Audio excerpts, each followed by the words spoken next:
Shalom, my friends, this is Max Joseph and Cooper Joseph, and we are here because although it's not the first day of October, it is time for the predictions. Where are you going? My friends, I am so sorry it took so long, but thank you for your patience and understanding. For those of you who don't know, I was hit by a car and broke my back. I was on bed rest and in a back brace for a month. I wasn't able to sit up, stand, walk, let alone be in front of a camera to record videos and then edit for hours at a time. And only recently, I think, did I feel like I was finally able to start doing those things, including, but not limited to, holding this dog. It's been a very long recovery, and it's not over yet, but I'm on the right track. All of that being said, I also just want to say thank you from the bottom of my heart for all the kind messages throughout the last 2 months. I appreciate it more than I could possibly explain. Yes, Mr. Magoo. Oh! Now, back to the predictions. To give a quick rundown, the predictions will be a video that will normally and hopefully be released on the first of every month and will feature my predictions for the upcoming Academy Awards. This is hard, I haven't done this in a while. Each category will feature the maximum number of nominees possible with an additional few that are the next in line, and after those I'll add 5 more that'll be titled Followed By. And I won't always get into detail about every single pick because then this video will be 9 hours long, so I'll always talk about my pick to win and some other highlights on the list. And keep in mind, these predictions and videos moving forward will probably be a bit shorter than usual, mainly because the editing, it's a lot of time and pressure on my back, so I apologize for not going into as much detail as I normally do, but hopefully these videos will get longer and more in depth as the season continues. But before I go into my predictions, please make sure you like this video and subscribe to my channel, and ding that little bell to get notified whenever I post new videos. And so, here are my predictions for the 2022 Oscars, October edition. Best Picture. My friends, as of now, Kenneth Branagh's Belfast is the clear frontrunner. Not only is it loved by critics, but audiences pretty much everywhere. It took home the People's Choice Award for Best Film at TIFF, and if you win that, it almost feels like a guaranteed nomination for Best Picture at the Oscars. Last year, Nomadland took home the same prize. Before that, Jojo Rabbit, Green Book, 3 Billboards Outside Ebbing, Missouri, La La Land, Room, The Imitation Game, 12 Years a Slave, Silver Linings Playbook, Where Do We Go Now, The King's Speech. Every single one of those films, besides Where Do We Go Now, ended up being nominated for Best Picture, with 4 of them actually winning it. So, right now, my money is on Belfast. Then I think The Power of the Dog is also going to be a big one here. Jane Campion's film is wonderful, and she has also received the Silver Lion at Venice, but I'll get into director in a moment. I also feel really good about Dune. Some people will say it's a bit too high, but listen, if this film is going to wind up receiving double-digit nominations and possibly winning upwards of 5 Oscars, I think you have to consider it a frontrunner for picture. I also really like Coda being in here. It took home pretty much everything at Sundance, winning audience, directing, grand prize, and ensemble. Then we have Licorice Pizza, which will obviously be a contender, as most Paul Thomas Anderson films are. We could also see some success from Guillermo del Toro's upcoming Nightmare Alley. That one looks primed for a hefty number of nominations. And seeing the success that The Shape of Water had, this needs to be on everyone's radar. All this being said, it is still so early in the award season.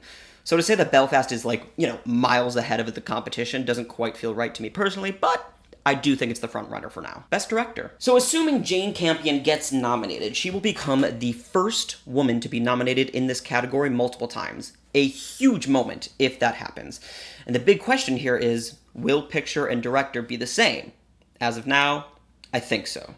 The only telling awards we have so far are that Denis Villeneuve won Best Director at TIFF, Jane Campion won the Silver Lion, Best Director Award at Venice, and Siân Heder won at Sundance. So let's start with TIFF. You know who won that award last year? Chloe Zhao for Nomadland. So although the award is only 3 years old, if you're looking for numbers, it's 1 for 3. The first award went to Taika Waititi for Jojo Rabbit. Next up is the Silver Lion. First, given to Martin Scorsese in 1990 for Goodfellas. The latest winner was Jane Campion, who can break the streak for winners of this award getting nominated for director at the Oscars. In fact, the only time the Silver Lion went on to be nominated, the winner for the Silver Lion, went on to be nominated for director at the Oscars was that first year it was introduced, when Martin Scorsese won in 1990. Now, Siân Heder is also an interesting choice. The last time the winner there for director went on to be nominated for the Oscars was I couldn't find a nominee at least since 2000. So once we get our winners out of New York and other film festivals, I think we'll have a better idea of who the clear frontrunner is. But for now, I'm going to keep picture and director the same and give Kenneth Branagh his 6th Oscar nomination, 2nd director nomination, and 1st win. Actress in a leading role. I know I said it's early and anything and everything can happen, but this feels like a 2-horse race right now, mainly between Kristen Stewart for Spencer and Jessica Chastain for The Eyes of Tammy Faye. Chastain has been nominated 2 times for an Oscar, once for supporting and once for lead. If Stewart manages to pick up this win, it would not only be her 1st win, but her 1st nomination ever. Something that is obviously not common. Besides Stewart and Chastain, everything else is kind of up in the air. The only winner from festivals we have here is Penelope Cruz out of Venice, which is something that I can see translating for Oscar. And in an odd move, Parallel Mothers wasn't submitted for international, so I'm not sure if that'll really affect her chances at this nomination, but it's possible. But if the performance is good enough, it should translate as it has in the past when something like that happened, like with Marion Cotillard and a handful of others. Actor in a leading role. This for some reason just feels very clear right now. I think most people I've spoken to have Will Smith, and they've had him for a while now. And I'm one of them. He has somehow never won an Oscar, which is mind-boggling to me, and he's only been nominated twice, and both times in this category. Also, if he wins, he would become only the 5th black person to win the Academy Award for Actor in a Leading Role. The last was Forrest Whitaker for The Last King of Scotland in 2006. It's interesting because Will Smith was also nominated that year, the same year Forrest Whitaker won. And I'll always say that I hate It's Their Time, but it's a thing, and although he's only been nominated twice, I think there will be a bit of that. Anyway, it's Smith until proven otherwise. I can also see Benedict Cumberbatch winning. He already won Best Actor at TIFF, and winning that award does put you in pretty good shape. Actress in a supporting role. If Ann Dowd and Martha Plimpton don't win this award, I will absolutely never understand. I said it after I saw the film, and I'll say it again. These two, along with Jason Isaacs, gave 3 of the best performances I've seen in my life. Not this year, not of the last decade, of my life. On screen, on Broadway, anything. This is actually the only time that I'd probably be okay with a tie. I would absolutely be on board with Ann Dowd and Martha Plimpton winning this together. But that's most likely not going to happen. But I think and hope once Mass is officially released, people will see how good she is. Actor in a supporting role. So just like actress in a supporting role, I don't think Jason Isaacs is the frontrunner, according to a lot of people. But I'm hoping once people see the film, everyone will understand how good he is. I think we'll know whether or not he's gonna be a contender, let alone a frontrunner, after the film is released on the 8th. Other than Jason Isaacs, hopefully, this race is just wide open. And that trailer for Licorice Pizza looked really good for Bradley Cooper. Paul Thomas Anderson has had 3 people nominated for supporting actor, and that was Burt Reynolds in Boogie Nights, Philip Seymour Hoffman in The Master, and Tom Cruise in Magnolia. None ended up winning, but point is that PTA has had success getting his actors nominated in the category. Original Screenplay. 5 times since 2010, the winner of Original Screenplay went on to win Best Picture. 8 times since 2010, the winner of one of the screenplays went on to win Best Picture, which is a crazy high amount, obviously. That being said, I'm going to give this win to my Best Picture frontrunner, Belfast. But I I can't stop talking about it. People need to watch out for Mass, which, unless Belfast is better, in my mind, has the best screenplay since Parasite. Yes, it's that good. Also, Paul Thomas Anderson is 100% getting nominated for Licorice Pizza. He has 4 screenplay nominations, and he's gonna pick up number 5. He didn't get that nomination for Phantom Thread, but I think he'll get it here. Also, he's never won an Oscar? So that is also gonna be something on voters' minds. And I also think that Adam McKay is looking really good for a nomination. He won Adapted a few years ago for The Big Short, and was nominated for Original in 2019 for Vice. And what I've learned about his films is that I just can't count them out. Especially with the cast he has, it's gonna make that text pretty incredible. And then that 5th slot is more up in the air, I think. For now, I want to go with Spencer, but I may be changing that very soon to Come On, Come On. Adapted Screenplay. 3 times since 2010, the winner of Adapted Screenplay went on to win Best Picture. So it's a couple less than original, but still pretty good odds. And my Best Picture runner-up is my winner here, The Power of the Dog. And Jane Campion is no stranger to winning an Oscar, as she did for her screenplay, The Piano. She also made history with that same film because she became the second woman nominated for director. I also feel really good about Guillermo del Toro getting in here after his success with his last film, Shape of Water, and it picked up a nomination for original, and it also won 4 Oscars, including, of course, Best Picture. Also, if Dune somehow gets this nomination, I think it has a serious shot at director and picture.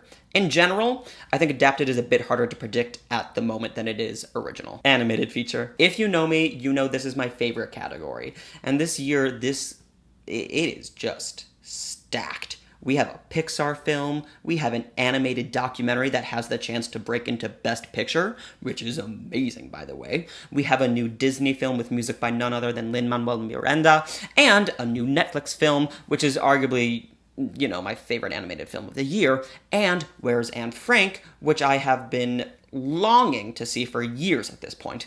And although many may argue Flea is the frontrunner, which may be true, Pixar.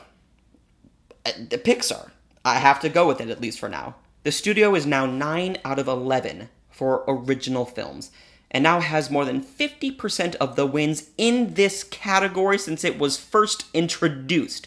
So, we'll see how far Flea goes, but right now I'm playing it safe and choosing Luca. But don't be surprised if this international animated documentary makes history by winning this category. Cinematography. Dune. Let the Dune wins commence. This is the first of many, as you will see, and it will also give Greg Fraser his second nomination and first win. But if the Academy doesn't go for Dune, I think the Best Picture frontrunner Belfast has a pretty solid shot at taking this home. I will also always put a Wes Anderson picture here. Robert D. Yeoman has the 1 nomination for Grand Budapest Hotel, but he also gave us Moonrise Kingdom, and I think you can see from his work he put into French Dispatch, it's almost a no-brainer that he'll at least get a nomination. Production design. Win number 2 for Dune. I mean, look at it. Look at the trailer. I can't see something taking this spot at the moment that's not Dune. And I do like Adam Stackhausen for French Dispatch, and he may actually end up getting a double nomination for this and for West Side Story. Then besides that, Nightmare Alley has Tamara Deverell as the designer and Shane Viao as set decorator.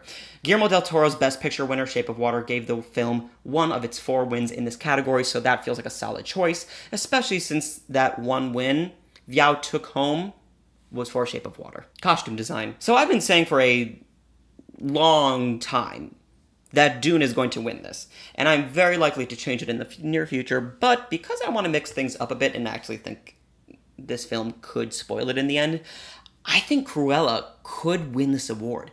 I mean, the entire film is kinda about fashion, and Jenny Beavan absolutely crushed it. And if you don't know her name off the top of your head, she's won this award twice. Once for Mad Max Fury Road, and again, well, first, years and years ago for A Room with a View.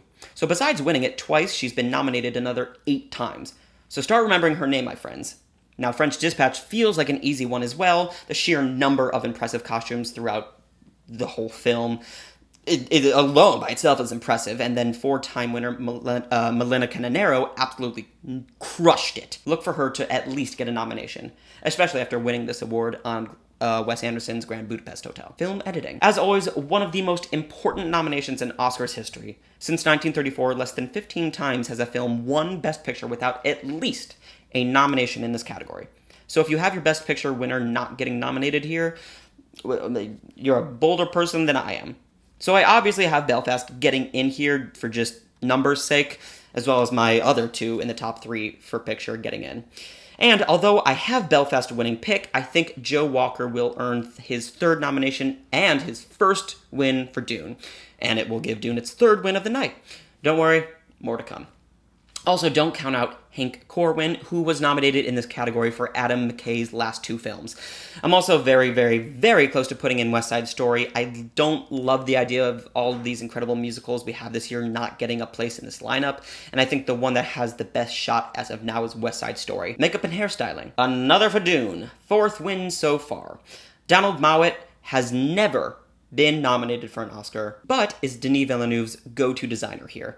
He was on board Blade Runner 2049, Sicario, Prisoners, His resume is actually insane, because it also has Spider-Man Far From Home, First Man, Spectre, Nightcrawler, Skyfall, just so much. Anyway, I think this will give him his first nomination and win. And then the only thing standing in Dune's way is The Eyes of Tammy Faye. And we know that when a star has prosthetics, the Academy eats that up for breakfast, lunch, dinner, dessert, and a midnight snack. Darkest Hour, we got Vice, Bombshell. They love it. And props to this team, because they did work on Jessica Chastain, and she looks absolutely phenomenal. Sound. Just sound. Broken record here, but this one is going to Dune as well, earning its 5th win. We have 3-time nominee Mac Ruth, most recently nominated for Villeneuve's Blade Runner 2049, Theo Green, who was also nominated for 2049.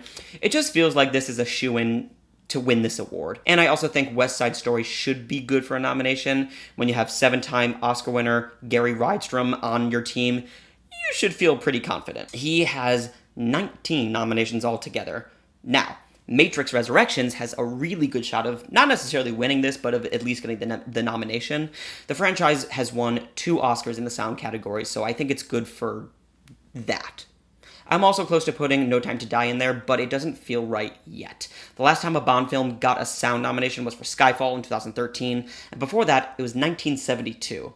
And it's only won a sound award twice. Once for 1965's Goldfinger and 2013's Skyfall. So it may move up eventually, but not quite yet. Visual effects. This is going to Dune. This is probably the only category most people on the planet are pretty positive about. Dune is winning this, and it seems almost as obvious as Parasite winning International Film. And this will be Dune's 6th win. It's actually almost silly to discuss anything else, but we might as well.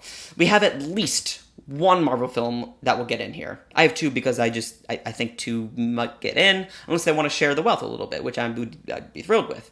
Marvel has had 11 films nominated in visual effects, and they still have yet to win it.